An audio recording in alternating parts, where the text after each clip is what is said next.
இறப்பில் சந்தேகம் உள்ளதாக புகார் அளித்தும் உரிய நடவடிக்கை எடுக்கவில்லை என்று குற்றம் சாட்டி பெண் ஒருவர் கண்ணீர் மல்க மயிலாடுதுறை மாவட்ட ஆட்சியர் அலுவலகத்தில் நடைபெற்ற மக்கள் குறைதீர் கூட்டத்தில் புகார் அளித்துள்ளார். மயிலாடுதுறை மாவட்டம் குத்தாலம் தாலுகா வில்லியநல்லூர் மெயின் ரோட்டைச் சேர்ந்தவர் பிரேமா. இவர் மயிலாடுதுறை மாவட்ட ஆட்சியர் அலுவலகத்தில் நடைபெற்ற மக்கள் குறைதீர் கூட்டத்தில் கணவனின் இறப்பில் சந்தேகம் உள்ளதாகவும் போலீசார் உரிய விசாரணை செய்து நடவடிக்கை எடுக்கவில்லை என்று குற்றம் சாட்டி மனு அளித்தார். அவர் அளித்த மனுவில் கணவர் சண்முகம் மேக்ரிமங்கலம் மின்சார வாரிய பிரிவு அலுவலகத்தில் கணக்கீட்டு ஆய்வாளராக பணிபுரிந்தார்.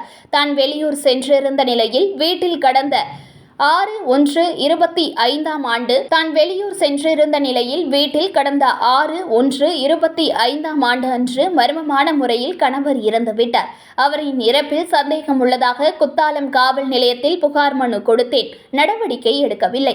சேலம் மாவட்டத்தைச் சேர்ந்த சிவகாமி, அவரது மகன் இளஞ்செழியன் மற்றும் வில்லியனூரைச் சேர்ந்த கிருஷ்ணமூர்த்தி, ராமமூர்த்தி மற்றும் சிலர் மீது விசாரணை செய்து நடவடிக்கை எடுக்கும்படி புகார் அளித்திருந்தேன்.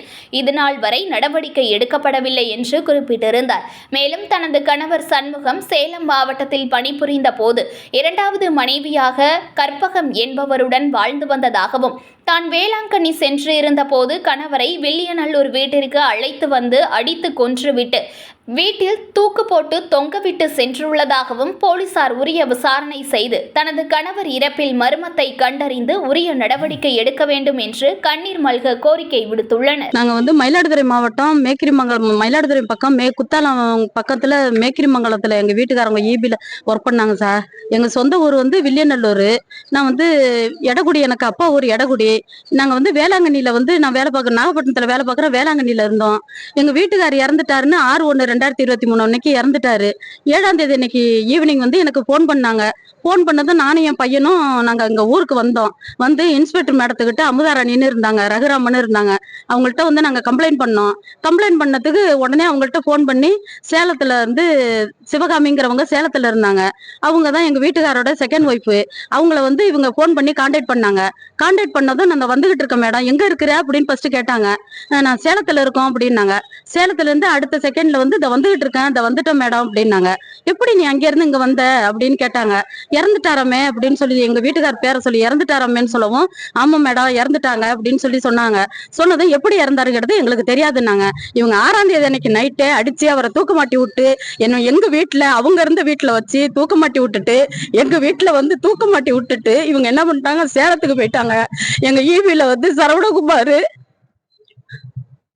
மணிகண்டா 2 பேரும் அவங்க தான் சார் இதுக்கு ஃபுல் அண்ட் ஃபுல்லா கோஆபரேட் பண்ணது. அந்த பொம்பளைக்கு என்னோட சர்வீஸ், அவரோட சர்வீஸ் புக்ல இருந்த என் பேரெல்லாம் எடுத்துட்டு எனக்கும் என் பிள்ளைங்களுக்கு வேலைகள் எல்லாம் வரக்கூடாது, பணம்லாம் வரக்கூடாதுன்னு சொல்லிட்டு எல்லாத்தையும் ரிமூவ் பண்ணிட்டு, கோர்ட் ஆர்டர் எல்லாத்தையும் வச்சு ரிமூவ் பண்ணிட்டு எங்களை ரொம்ப 2 வருஷமா தவிக்க விடுறாப்ல சார். இதுல ஈபில உள்ளவங்களும் அவங்களுக்கு ரொம்ப கோஆபரேட் பண்ணி எல்லாமும் செஞ்சு என்ன போலீஸ் ஸ்டேஷன்ல கொண்டு நிறுத்தி, உமன் போலீஸ் ஸ்டேஷன்ல நிறுத்தி என்ன ப்ராசிக்யூட்டர்லாம் சொல்லி எனக்கு என்னென்ன செய்யணுமோ ரொம்ப கூடு போல முடிஞ்சு 2 வருஷமும் பண்ணாத அட்டகாசம் பண்ணி எங்க வீட்டுக்காரையும் கொண்டுட்டாங்க சார்.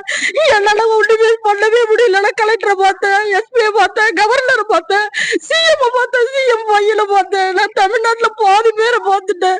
இதுக்கு மேற்பட்டு என்னால ஒண்ணுமே பண்ண முடியல. இப்ப கலெக்டர் சார் வர சொல்லியிருந்தாங்க, அதுக்காக வந்தேன் சார். இது வரைக்கும் எங்களை விசாரிக்கவே இல்லை. விசாரிச்சு நானும் என் பையனும் தான் கொலை பண்ணிட்டோம்னு சொன்னாங்க. நாங்க விசாரிச்சு யாரு இதுல குற்றவாளின்னு கண்டுபிடிக்கணும் சார். இது வரைக்கும் கண்டுபிடிக்காம 2 வருஷமா வச்சிருக்கிறாங்க. யாரும் விசாரிக்கவே இல்லை சார். செய்திகளை உடனுக்குடன் தெரிந்து கொள்ள லைக் பண்ணுங்க, ஷேர் பண்ணுங்க, சப்ஸ்கிரைப் பண்ணுங்க, மறக்காம கமெண்ட் பண்ணுங்க.